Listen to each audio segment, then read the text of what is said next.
Should couple have access to each other's phones or social media? I could say to you, well, I don't see any reason why you wouldn't have access. There's also a question of simple privacy. And for a lot of people, that's really invasive. Like, why would you need to go into my social media account? I'm posting there, you can see what I'm posting, but you don't need to actually go into it.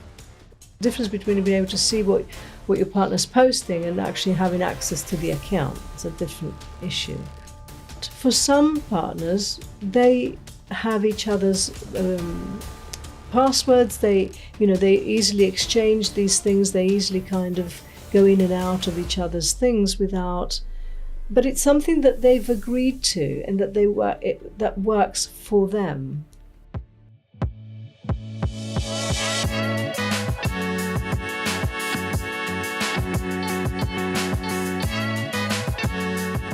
Hello again. This time I didn't ask anyone to give me food, and because it's around lunchtime, I made my special recipe of burger, no sauce. I don't know if you want sauce. No, I don't want. It's not bacon. No. It's a gammon. Excellent. With eggs and cheese. Excellent. This I call it cheese fest. Burger breakfast. Brunch. At this time. Yeah, it's a brunch. It's a brunch. Tuck in. Yeah, tuck in. Okay. I'm using my special fork. What's special about it? It's because I received it from my wife.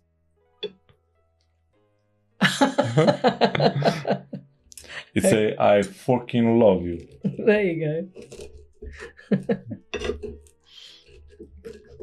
At this moment, I think we got Valentine's Day coming, but I will publish the video after.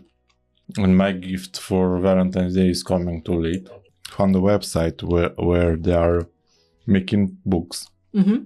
Like, I made basically a cartoon version of ours. Oh, right.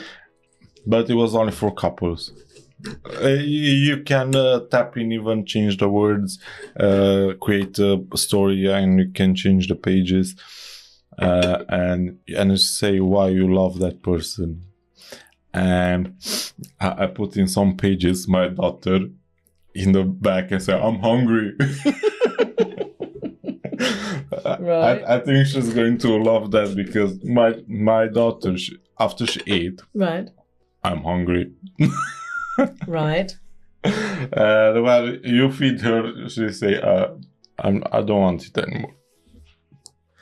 But with the hungry, I mean, on few pages, because I think it got to like 50 pages, I put my daughter there saying, I'm hungry. I'm hungry, yeah. She can't wait anymore. Excellent. Like in the romantic moments, she comes and disturbs us. Yep. That's what children do. For sure. The thing is, I saw a video about family pictures, or when they're supposed to pose for something. The parents, they put children between them. Yes.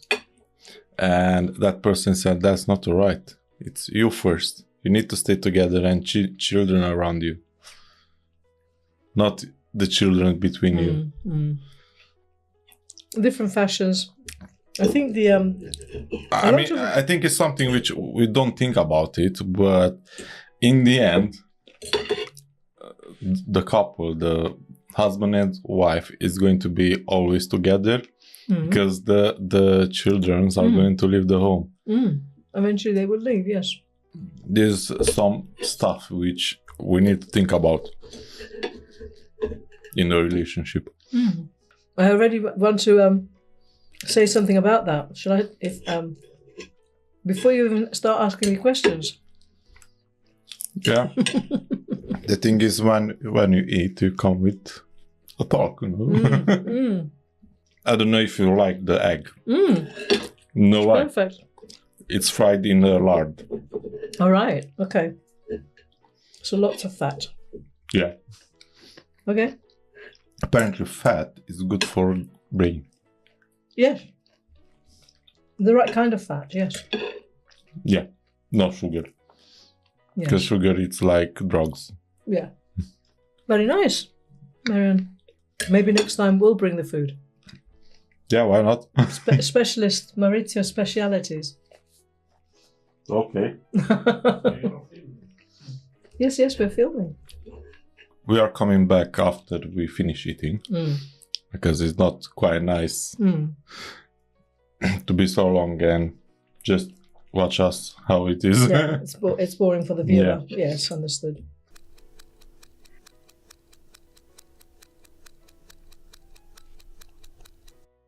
We are back asking about a success story where the therapists solve conflicts and getting closer emotional. So I have a story of a couple about to finish, not quite finished, but they were barely speaking to each other when we started, and there would often be arguments about housework, about one person doing too much, the other person not doing too little. Initially, this couple came because there was no intimacy, but the conflict was often around really just not being able to agree on very much.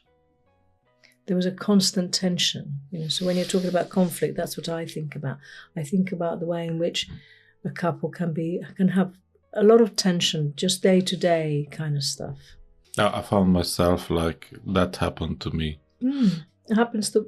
Yeah. Yeah, it's almost inevitable. But it's when it's continuous, because you can have an argument, that's one kind of conflict, but I'm talking about conflict that is daily. It's always there. You're not sleeping together, you're barely talking to each other, one comes in from work and immediately there's some kind of in English we say like a spat, like a sharp exchange of words, so conflict in that sense. It's very difficult. The thing about, and I think one of the things that perhaps people don't really understand about therapy is that when you come to a therapist, they provide a neutral, safe space. I can't say that often enough because I don't think people really get it, what that does. So when I work with this couple, I'm listening to her, I'm asking him to wait until I finished, then listening to him. Now, when they're speaking to me, the other person that's not speaking has to listen. And they have to hear what is being said, right? Because they're invested, they've come into this space, they're invested. So even though when they're at home, they might not speak to each other, when they're in the session with me, they have to hear. They have to see what the other, not only hear, but also hear and feel what the other person is feeling, right? And I think that's especially when there's emotional conflict, one of the things that is often present is that a person can feel, either partner, male or female or whatever, two women, two men, it doesn't matter, can feel that the reason why anger occurs is because people are not heard. Yeah. They're not received, they're not seen. And so what I provide is a space in which they can actually be seen, right? So let's say it's a woman who's stressed, she has two little children, he's out all day, classical kind of traditional relationship. And he comes home and he complains that the place is untidy, right? Now, she's been caring for two little children, a baby and a toddler, all day, right? So he doesn't see all the work that involves. So when he complains about the place being untidy, it's kind of like, naturally that's going to make her angry, right? Because it's like he completely doesn't see all the work and love and effort that she's put in. All he cares about is, with this stuff on the floor or on the table or whatever. But so if you pause that couple in the middle of that argument and you say, well, hold on, what's going on here? Let's listen to her, let's listen to him. It's that pause that I think really helps people to resolve conflict, because you're quite interested in how people resolve conflict. And there's different ways, but it just pausing long enough actually to be able to just express yourself is what does it. The thing is, exactly today I published a short video, how to build up a good relationship. I think I told you last time with a 14 days challenge to build the relationships. Okay. And on the video, what I published today was about listening. Yeah. Even today, I talked with my wife before she went to work.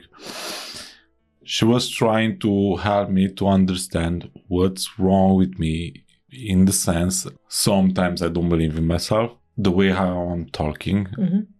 This is my concern, but it's coming from something from the childhood. Okay, sure. I understand that, but at the moment, I didn't want to listen to that. And I was instantly take my phone and just ignore. Yes. I know I'm supposed to not do that, and sometimes when she's telling me stuff, I'm just put it away the phone. But this time, she took the phone and flipped it to pay attention to her. She knows it's not exactly what I want to hear in that moment, but she knows I need to hear it. Okay. For me, it was like, I can't do that. But yeah. When she flipped the phone, I realized, I need to listen. It's not because I was scared. Sure. But I realized I'm doing that. I was trying to avoid the situation, basically. And I was phasing out. Yes. And when she flipped the phone, I said, I do it again. It's almost automatic. I remember my father, he was coming at me and repeat the same thing over and over. I get used to mute him. Right. Mute him out and doing my stuff. Right. And I'm trying to get rid of that. Since I started the podcast, it helped me because basically I need to listen my guests. Sure, of course. And not follow script. Sure. Before I was looking to the next question. I didn't listen what my guest said. Yes. Now everything changed. Even you realize, but something similar happened to me.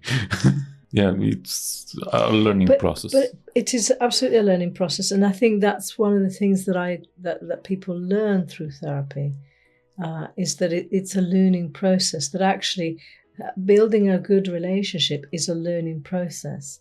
So, for example, if I use this couple again, they learned to actually hear each other, not just listen, but actually hear each other. And the key to that is that it's difficult. So going back to your example, it's difficult to listen if you're full of something unexpressed, if that makes sense. So if person A is full of resentments about something that person B has done, it's difficult for person A to hear what person B wants to say. So, and it's a bit chicken and egg situation, but once person A has been able to express their feelings of their resentments and so on, then they're much more predisposed to hear what person B has to say. What their person, and that's something that's a little key, if you like, to any communication. When things go wrong, it's important. So, for instance, if it's between a man and a woman, I think one of the things that if one person, let's say the woman, is full of all this stuff, sometimes she needs to get rid of that before she's ready to hear what her partner has to say. And that was the case with this couple. Once we worked through some of her resentment, some of her difficulties, then she had enough space in her head to listen to his. And one of the things that he would often say is that, you're not listening to what I'm saying. You don't hear. It's like I'm saying it, but you're not, give me a chance to actually say. And slowly but surely, she was able to give him that time and that space to actually listen to him, because she had felt that she had been heard and had gotten enough of her resentments out. So when you talk about conflict and getting emotionally close, that couple used to sit like at different sides of the room. Now, when I see them, they're sitting right next close to each other, right? Because they've become emotionally very close, actually. Yeah. I mean, it's been many months. It's not something that happens, like that. It's been many months. It is a process. It's a learning process. Yeah, true.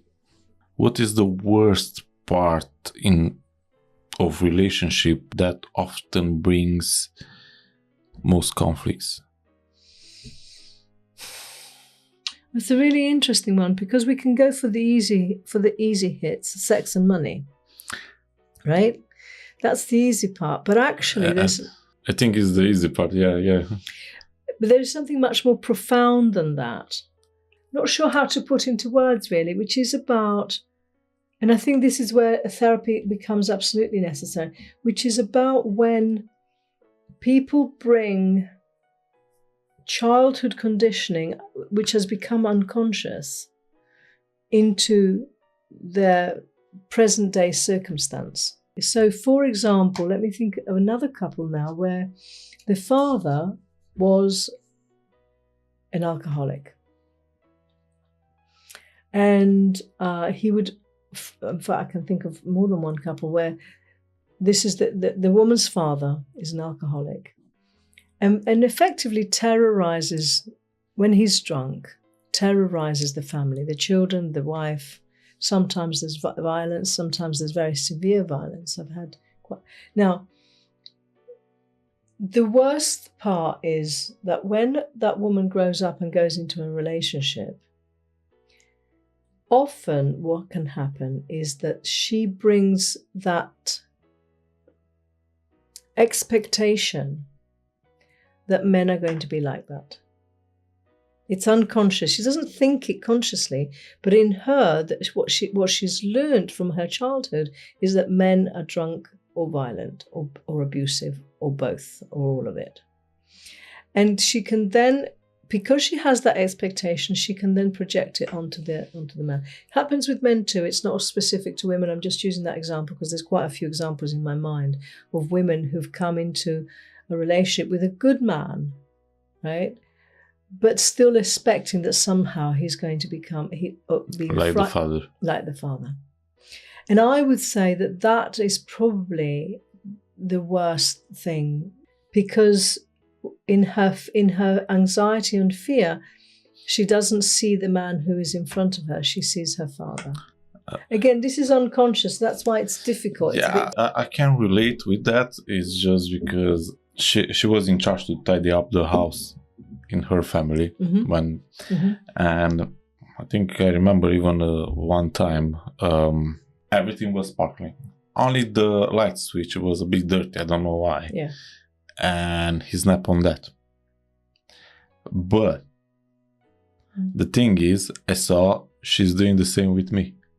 Yes, exactly. But I'm not doing that. Sometimes she was apologizing because she didn't cook. Well, what you are talking about? I know you didn't have time. It's easy for me. You just put some meat and you're done. Yeah. That happens, Mariam, because we internalize our parents' behavior. Okay, and it becomes part. In a sense, we identify. It becomes part of how we are. And so, for myself, for instance.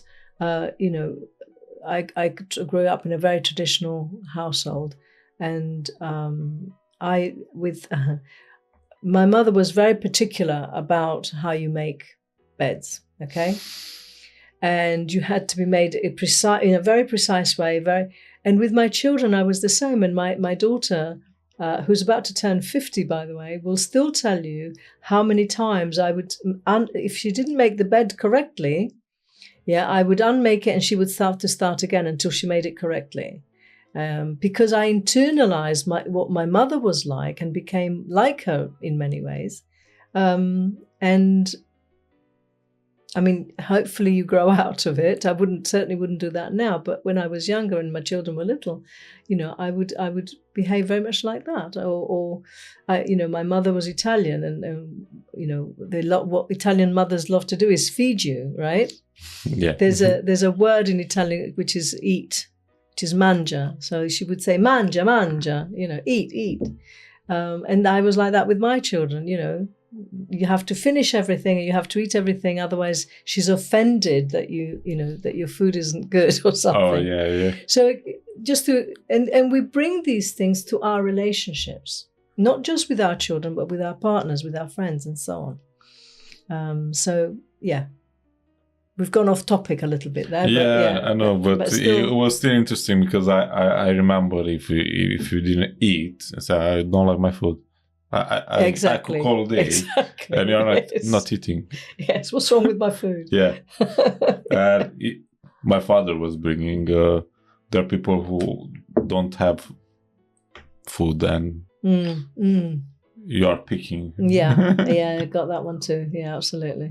Yeah, so those are some of the worst things because we bring them unconsciously, and the job of therapy is to make those things, make a person more aware of what they're carrying in their unconscious so that they have more control over it. Yeah. Otherwise, it all comes automatically. I want to ask you why men, they find difficulty to open up. Right. So because women, yes. with women, it's very easy. They are going to tell you, absolutely. Or they are holding up and you can see something is wrong. Right, yes. This question alone could be a whole thesis, a whole doctorate. But anyway, I will try and give you my opinion as the best I can do, okay? I think it's partly biological and partly psychosocial, okay? Because I think partly children, boys learn it from their parents and from society around them. But also I think it's biological because I think testosterone, it's more of an action hormone, if you see what I mean, rather than oxytocin, which women tend to have more of. So therefore women are much more, we're biologically designed to be, have children and nurture those children in a way that perhaps men are not quite to the same extent. So that I think is the biology of it, and that's way over too simplified, but we haven't got time to go into the whole. So socially, there has been studies that demonstrate, even today, that people will treat baby girls differently to baby boys. So, for example, if you have a boy toddler, he is more likely to be told, "You're all right, get up, there's nothing wrong with you." If it's a girl toddler that falls down, she'll be, oh, let me see, are you all right? Did you hurt yourself? So baby girls or little girl children and little boy children are treated very differently. And that already begins to teach a male child that not to cry, not so much not to cry these days, but still they're still taught to be more independent, to problem solve by themselves, to all of those things which we think of as masculinity, if you like. Again, not so much now, but still there is a very real divide. You're a human being first, right? At least in my opinion. Yeah. We're human being first and gender second. Yet the way we raise children, it's very much gender-based. And I think that's why what that produces is men who never really learn how to be in touch with their feelings, how to express themselves. And a lot of the work that I do in the therapeutic room is to enable men to express themselves. Because the majority of men still think that they have to be solve their own problems, take care of their own feelings, manage not by themselves, but manage themselves in a way that women perhaps don't. Women are much more likely to be able to share emotions, share feelings, and so on. it's still not really okay for men to do that. It's better than it was 10, certainly better than it was 30, 40, 50 years ago, but it's still not quite there. Yeah. And I think that's where the problem originates from. I could say a lot more. But there are mothers who are raising the son like... To be soft. They're acting with the boy like is their partner. Yes, that's a different story. I don't think that... And yes. Usually when they grew up, they are egoistic, if I say right. Yeah. They can be quite narcissistic or egoistic. Yeah, sure. That's a different thing. That's called enmeshment. All right. I didn't know the term. Yeah, that's called enmeshment because the child is put in the position of having to emotionally care for the mother, and his feelings are then ignored or his needs are minimized. So whatever he feels emotionally is not important. You know, all that's important is what the mother feels. Because she's treating him like her partner, right? I mean, to serve her needs. Not quite. No? It's not quite. Wrong? I want to say it's like we have a saying in Romania: they didn't cut the umbilical cord. Yeah. And she's not letting him go. She's still feeding him. Yes. Even he's 10. Yes, I have an example of a man. His mother, he was nearly 50, and his mother was still peeling fruit for him. That is still a form of enmeshment. It's not quite, you're right, it's not quite like she's treating him like a partner, but it's still a kind of an inappropriate bond. It's not, it hasn't never allowed him to be fully and freely himself. And yes, he's going to have lots of problems expressing himself, of course. Because I know a few of them, they don't have actual partner. That's right. Or if they have really problem in their marriage. It's still a form of enmeshment because the mother, you see, when you're growing a child, when a child is growing, you're supposed to allow them to learn for themselves. You're supposed to allow them to develop their own personalities, their own feelings. That you're supposed to see them develop into the person that they are. If you keep them too close, there isn't enough room for them to develop their own identity. Yeah. Right? And the key thing about that is that the mother is doing that for her own needs.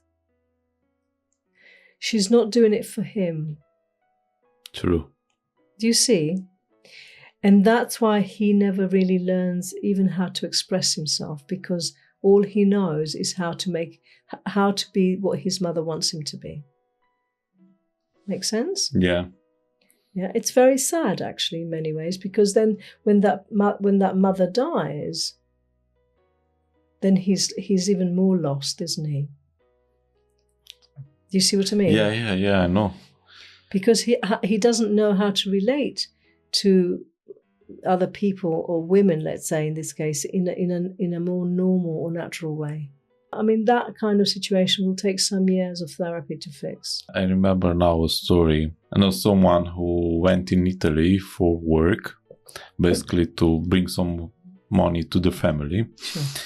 And he didn't stay for a week in Italy to work because... It didn't last a week. Yeah, I mean, it didn't last. He returned back in Romania because his mother was crying. Wow. But he sacrificed a bit of money to go in Italy to work, and he didn't care what that would do for his family. Right. Yeah, because his mother needed him. Yeah. Very sad. Yeah, very sad. Yeah. What tools or strategy they can gain from coming to therapy, a couple who want to solve the conflicts? If it's conflict in general, then we would look at communication issues. like we've talked before about listening. And talking and so on, and turn taking and so on. If it's conflict over a specific thing, then we would focus on that kind of thing. Now, in terms of tools, it's not always possible to just have a tool. I'm thinking of a couple that I'm working with at the moment where there is a very specific issue, and each thing that I've suggested, they're not doing it, and so they're not really changing or learning. One of the tools that I often suggest, because they're only suggestions, right, is learning to just, I think we may even have spoken about this last time, but it's important, especially in conflict. One of the tools is to have that 1 minute share where you just listen and say nothing. But another one, I think, is to write down the things that you're angry about. So we do anger work when there's lots of conflict, whether it's specific or general. One of the things that I would do is ask each partner to write out what they're angry about without sharing it. Yeah. In order to vent it. Do you remember what I said earlier about if you're too full up of something, you can't listen? So in order to kind of download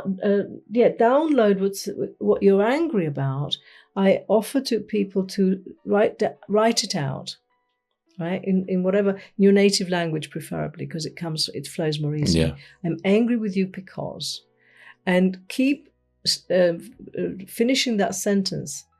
I'm angry with you because you never noticed that, I've done whatever.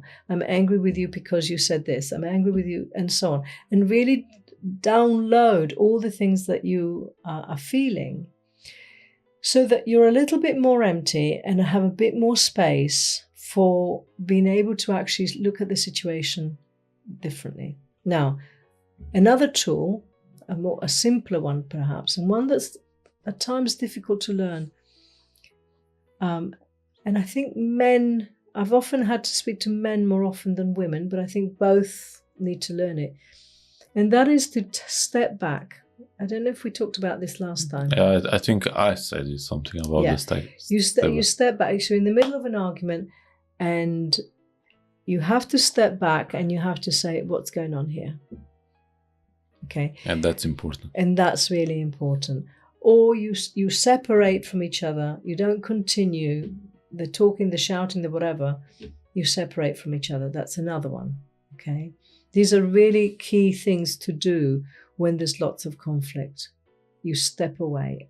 And I don't mean literally, but you step away from... You stay there, but step outside to see what is going on. It's exactly what happened with the phone, with me. Exactly. When she tossed my phone. Yeah. I said, okay. Yeah. I didn't realize what I'm doing.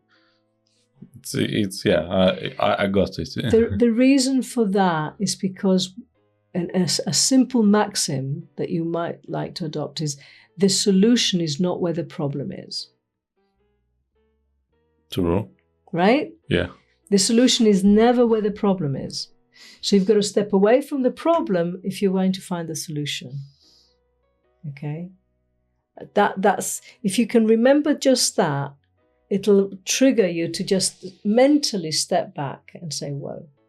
Another reason, by a more biological reason, if you like, is because when we're in the middle of anger, upset, resentment, when we're flooded with emotions, what that does is it actually takes your prefrontal cortex, which is the reasoning, the executive part of the mind, it takes it a bit offline, if that makes any sense. Yeah. Right? Because the emotions take over and you're not really thinking clearly. You think you are, but you're not. I think I saw in some Romanian podcast saying about the elephant is taking the control, not the rider, horse rider. Exactly. Yes, exactly. And yes. I think the horse rider is that who is reasoning, and basically, and the elephant is just stumping. Yeah, stomping. Yes, yeah, absolutely. There's a guy that has written a book, Wired for Love, and he calls it the ambassadors and the primitives. So your emotions, your negative emotions are the primitives. And the ambassadors are those parts of you that are capable of reasoning and negotiating, which is another key tool, is learning to negotiate. I think that nowadays people in couples have lost or don't have very good capacity to negotiate. That's true.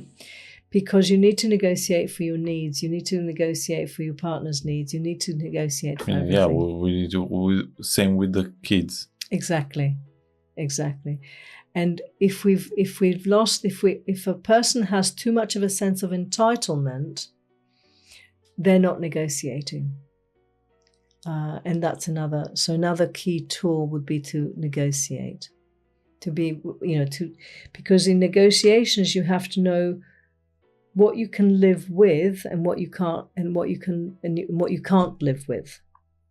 Okay, so you might be able to live with somebody shouting when they get angry, but you wouldn't be able to live with somebody who is violent when they get angry.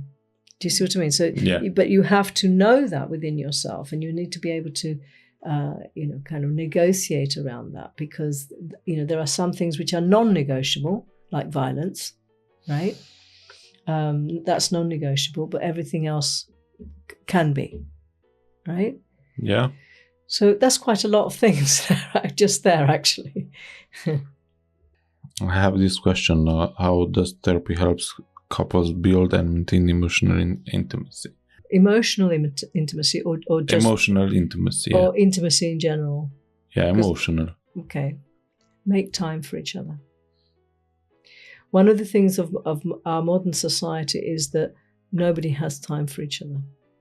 And one of the things that therapy does is it forces you to make that time, because you have to be there at that time that you've agreed, for a length of time that you've agreed. So it forces you to make time for each other and for this relationship. That's one of the things that people don't do enough of. We're all guilty of it, okay? Which is why Valentine's Day is an important day, because it's a time when people are forced to make a special effort to demonstrate their love for their partner, right? Because we don't generally tend to do that. We tend to be casual about it. And sometimes you need to look, the question maybe that really should be asked is, what's the greatest gift of love? As far as I'm concerned, it's time.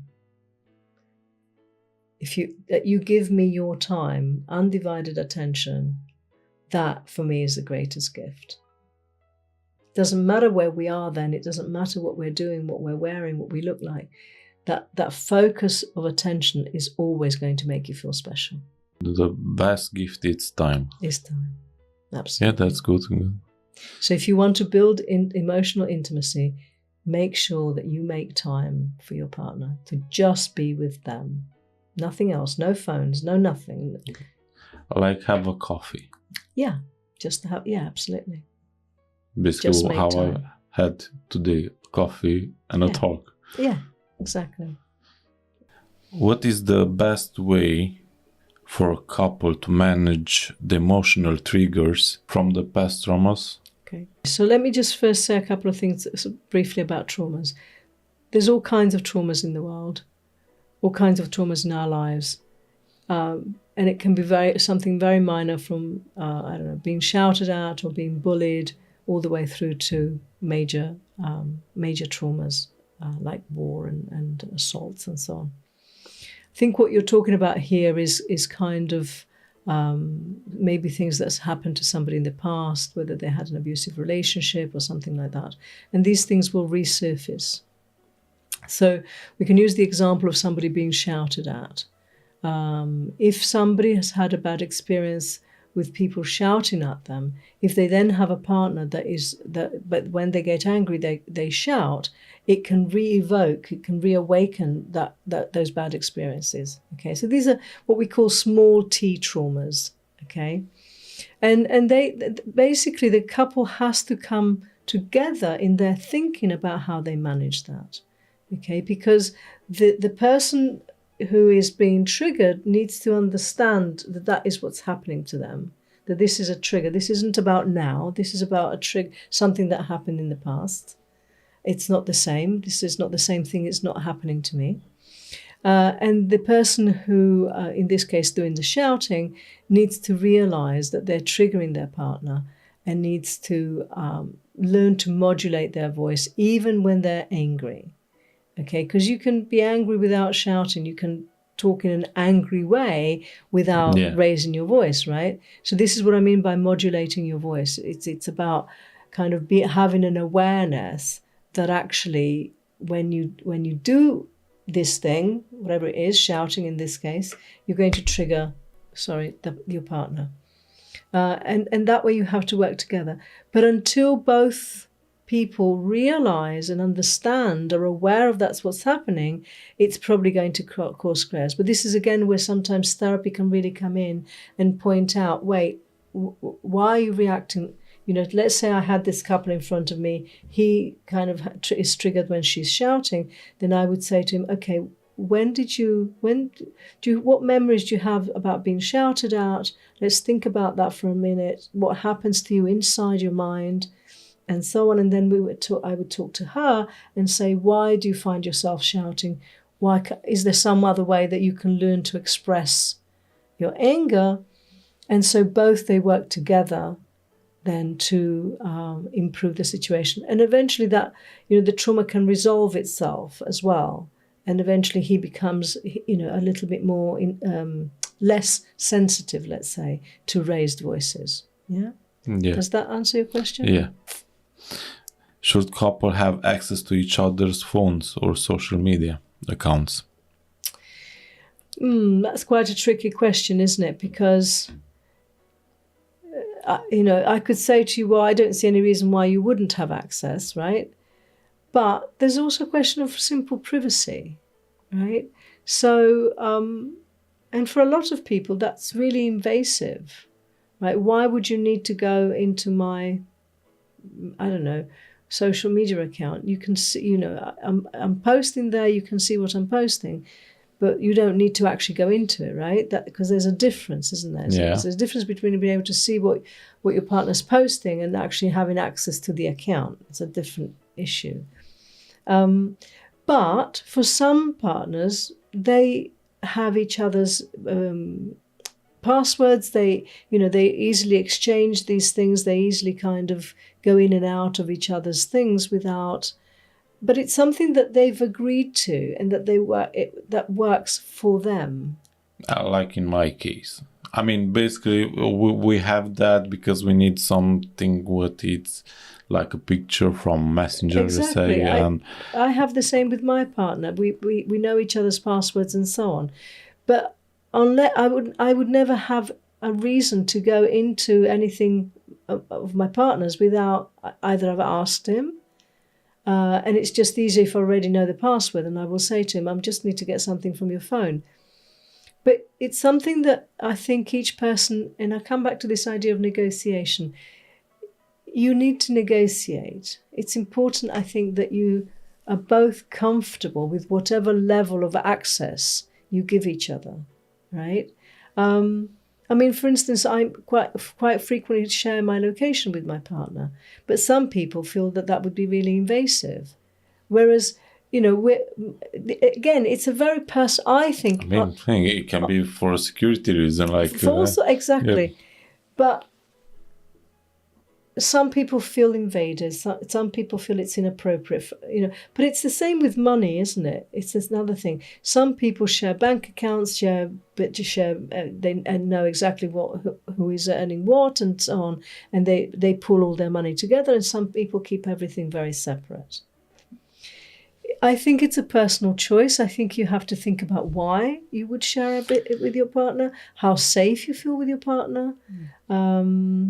And whether and how committed. Because if you're just boyfriend and girlfriend living apart, I would think maybe not. But if you're sharing a life, then you're sharing everything, really, aren't you? That's true. You share everything, basically: emotion, relationship, house, bed. Exactly. Bank Food, account. bank accounts, everything. So again, I think it's the reason why you do something rather than. And I'm certainly not one to say you should do this or you should do that, because I think that today, especially in today's world, in 2025, we are creating our own relationships. We're no longer following tradition in the way that our parents did and their parents did. We are creating our own versions of what a good relationship looks like. And I think this is one of those questions.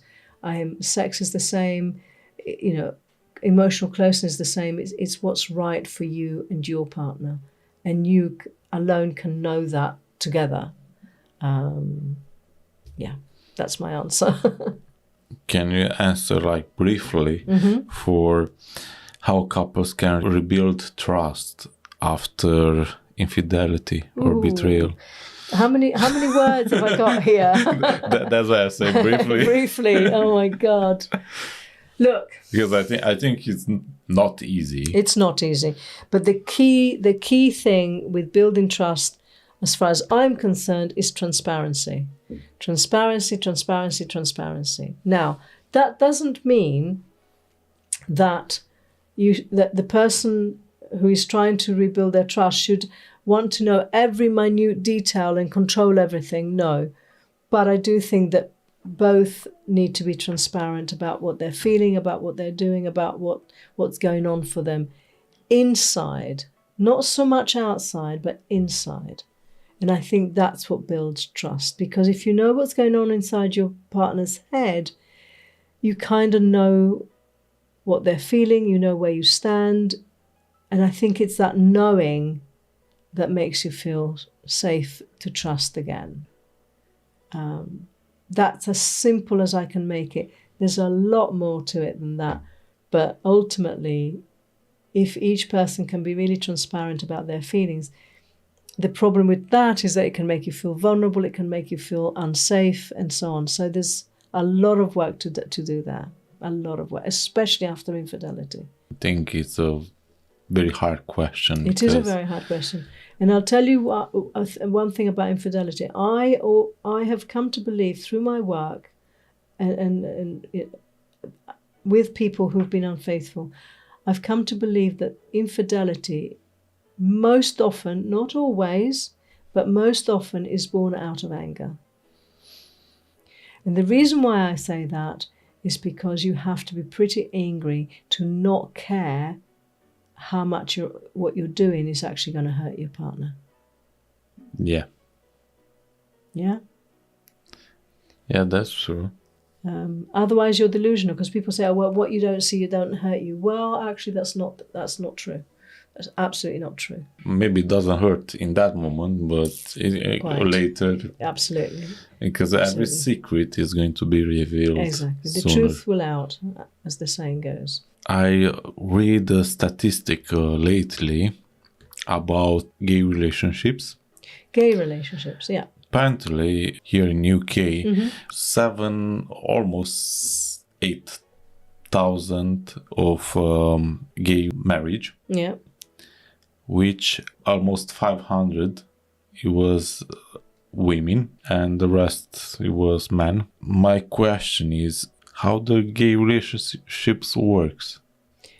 How do they work? Okay. Because I think they have different challenges, like a man and woman. Yeah. In a part, because man can think like a man. Yeah.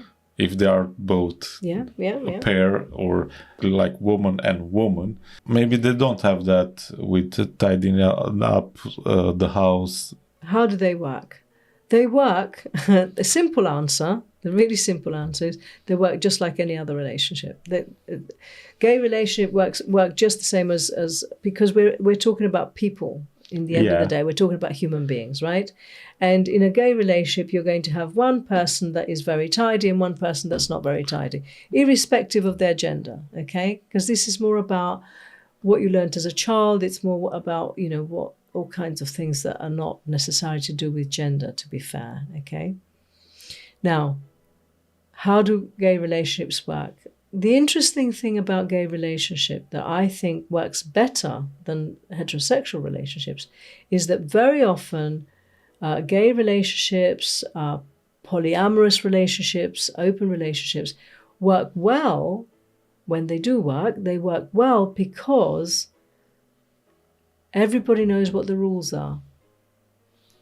Because in a gay relationship or a lesbian relationship or an open relationship, you have to talk about is that you want, you have to lay out the rules because you're not necessarily following a traditional blueprint. And when you're not following a traditional blueprint, then you have to work it out for yourself. So as far as I'm concerned, I think heterosexual couples could learn a lot from gay couples. Yeah. Right? By being open and honest about what they want, about what they feel, about what the relationship should look like. Okay, so how do they work? I think firstly they work like that. I think that they're very much more straightforward in that sense because people are more likely to discuss how they want the relationship to work. I think that they work in all kinds of different ways because, again, they don't necessarily follow a traditional relationship path or heterosexual path. And so it can be very. I think I've met as many couples, gay or lesbian couples that I've met. Each one had their very own, very particular style of relating, if you like. For example, some would be monogamous, some not. Some would only have casual lovers. Some would have multiple relationships, all agreed, all known about, all accepted. Other than that, they work very much, again, we're just talking about human beings, right? Yeah. You have to eat, you have to sleep, you have to work to get money, you want to raise children. One of the biggest challenges perhaps for gay people is that, or LGBTQ people, is that of making a family. I think that's perhaps one of the most difficult and sometimes emotionally painful things is how, getting a child, making a family, having children. Because obviously, if you're same sex, it's much more difficult or challenging to actually have a child. But lots of people manage it. Yeah. And raise happy children. Other than that, I think they work just the same as any two people living together and negotiating for their needs and wants. And the thing is, in this statistic, in percent, the divorce rate, it was lower than straight. Yes.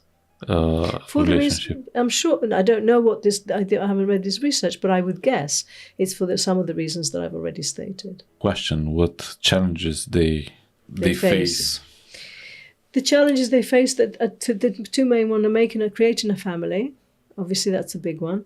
And the other one is creating a relationship that's right for them. In the same way as I was saying, everything needs to be talked about and set out. And what are the rules of our relationship? I think those are the kind of challenges because they haven't got a pre-established blueprint as heterosexual people might do. Can you share a story where couples were able to navigate a major life change, like moving, having children? What made it work for them if they come for therapy? It's interesting because people don't generally come for therapy for those reasons. I think what you're saying is that if they're in therapy and there's a major life change, is that what you mean? Yeah, major, like going different country. One couple that I worked with who were originally living in a very small place. And they decided they were going to buy a house together. So they moved into his parents' home, and they were there quite a few months. Eventually, they managed to buy a house and move into their own home. It was very interesting. The couple I'm thinking about, there were several stages. However, in terms of the life change itself, so they moved twice during the period of therapy. They moved twice. First, when they moved into his parents' home, and then when they bought their own home and moved into their new home. Okay, And I think that what helped them is being able to think about the loss of independence, firstly, when they moved into his parents' home. So thinking about what they've lost by not having the freedom of their own space, and really thinking about that and how they would manage this new situation. So thinking about all of that and kind of processing it and getting their heads around what it means. And then the other way around, when they get into their own home and they process, they have to kind of really get used to a new lifestyle, right? So the lifestyle changed twice.